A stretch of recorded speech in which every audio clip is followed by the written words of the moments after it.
What's up? It's Phoenix Bars, the Paradigm Killer, once again. And this is Death to All Forgeries, King of the Papyrus, Part 2. And I'm going to finish putting the dirt on these Masorix, or whatever. And I'm going to spell it for you. Masoretes.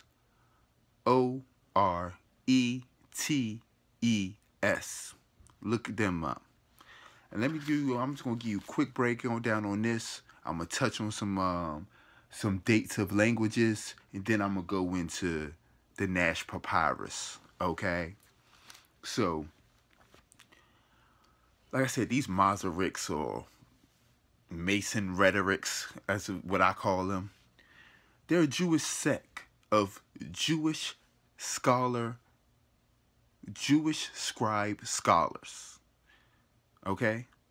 They basically were formed, peep game now, in the 1st and 2nd century BCE. They were formed. And as a means to validate the oral law. So without these Mason rhetorics, there might not have even been no such thing as a oral law. That's a lie. That's a lie. And I just want to, real quick, why is it that all of these ancient civilizations have some sort of evidence? I'm talking about 10,000 BC and down. And we got to, and everybody got to come to terms with what we think, how long shit been going on. But why is it that all of these references and sources are on wall? I mean, why is all this other evidence, but when it comes to the biblical as the evidence, it's just non-existent? I just peep that. Really peep that, family. All right. They basically control, like I said, these Jewish scribe scholars from the 6th century to the 10th century. Now let me get this out of the way, because this shit is crazy. All right. They pretty much really started in like 100, 200, 100 BCE. Okay, that's when they were formed to validate the oral law. They don't really come to power until the 7th century to the 9th century. Well, 7th century. We'll even say, because we know how they fudge shit. So let's say 6th century. They didn't come into power until the 6th century. And in the 6th century, the Abbasid Caliphate was basically the ones who kind of gave them that little bit more. They gave them a push. The Abbasid Caliphate actually backed this sect of Jewish scholars in their efforts to prove the oral law. Why? Why would a caliphate, a Islamic caliphate, help a radical set of Jewish Masons prove the oral law? Peep game, family. Peep game. Okay? They keep their thing is the Tanakh. Okay? Just to throw that out there. The thing that they hold to is they mainly hold to the Tanakh, but they were They went rogue on trying to prove the oral law. I guess because, Without the oral law, there is no Tanakh. We gotta see that. Let me just throw something I say is fucking crazy. What they call their first serious scholar didn't die until, died right before the whole set disappeared. Okay, so that's a telling right there. They just gave you the last nigga on the list. But we gotta backtrack and catch all these other Mason Ricks before the 10th century. Okay. So supposedly they didn't get their first serious scholar until, well, he died in 1960, in 960. He died in 960. So it took him, fucking 10,000 years. Oh God, this shit is just so funny. But anyway, it took him a very long time. It took him a very long motherfucking time to get any traction or any movement. And that's what I'm telling y'all. When you look back in history, you see how we're taking a lot off of somebody's word. And if you look into it, you see they're not even trying to hide it. It's crazy. They're not even trying to hide it. But peep game to that caliphate shit. I think that's one of the most powerful things that I've said in this video.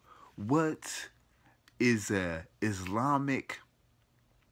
pale one at this around this time to most likely possible pale Islamic force, or at least pale led. Like I said, the castle grounds, the castle be pale, all black everything everywhere else. So why would a caliphate help a Jewish sect to prove or verify the oral law? Unless they had intentions or had a pony in the race to where they knew they was gonna get something out of it. That's how these people work. They ain't backing nothing unless they getting something out of it. Okay. So let me go real quick through some scripts, and I'm just going to tell y'all. I'm gonna go through these scripts to illustrate my point. Okay.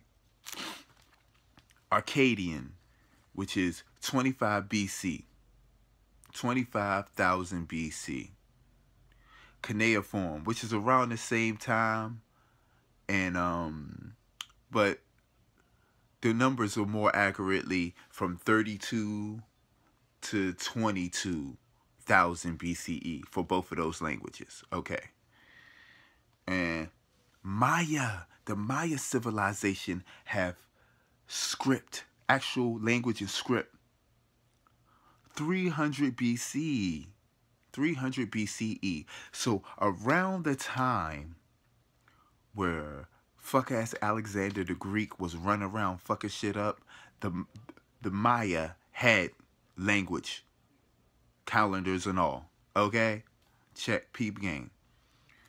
Amorite, which is, they say is 3300 BC. And that's one of those where I can easily tell you it's a fabrication.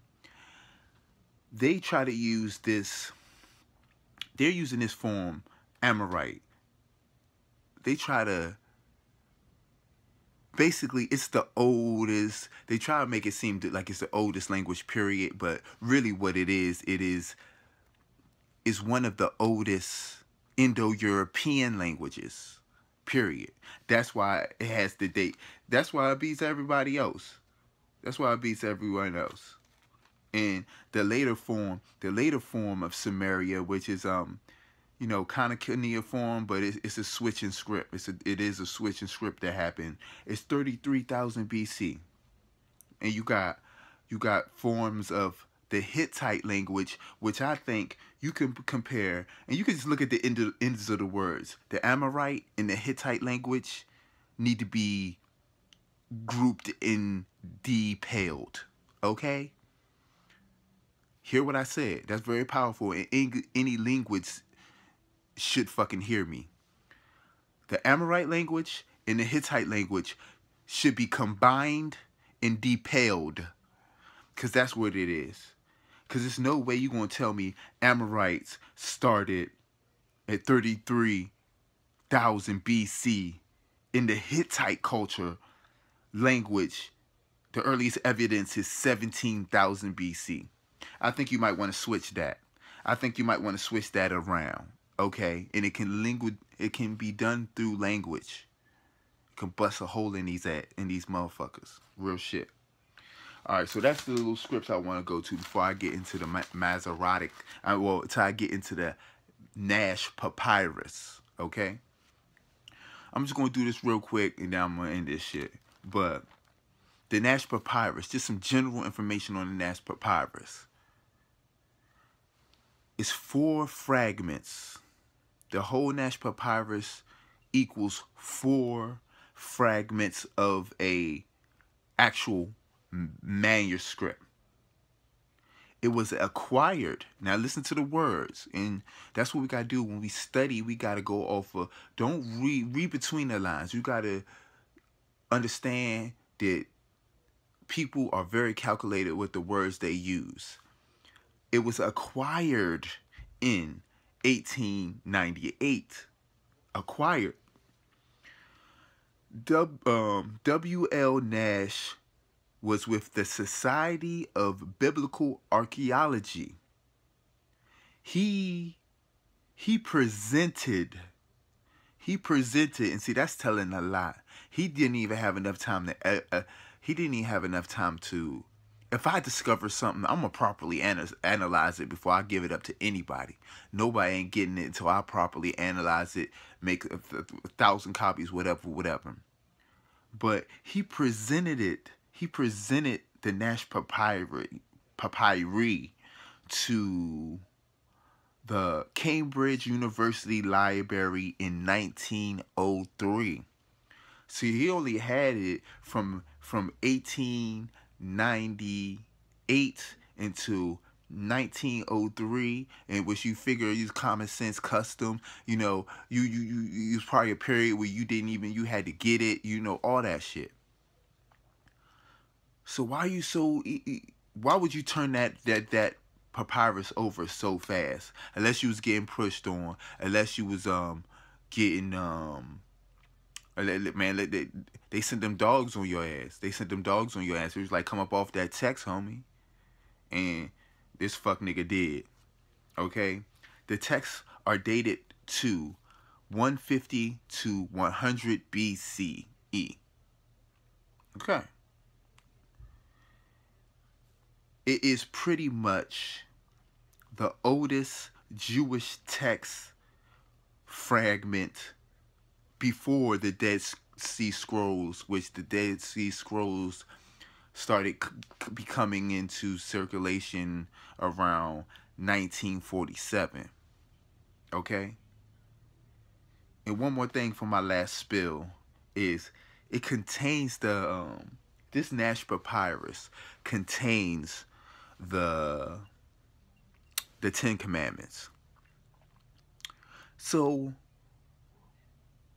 I want y'all to listen to the part when I talk about the dates of all these ancient languages, and I want y'all to pay close attention to when I go through the dates of the Bible, how it's just not adding up. Anybody with any kind of common sense can see that this shit's just not adding up. All these groups that I'm naming out, they are the architects, and their families are the architects of this shit. So, you know, that's what it is. Like I said, this is Phoenix Bars, the Paradigm Killer family. This is King of the Papyrus, Part 2. Peace.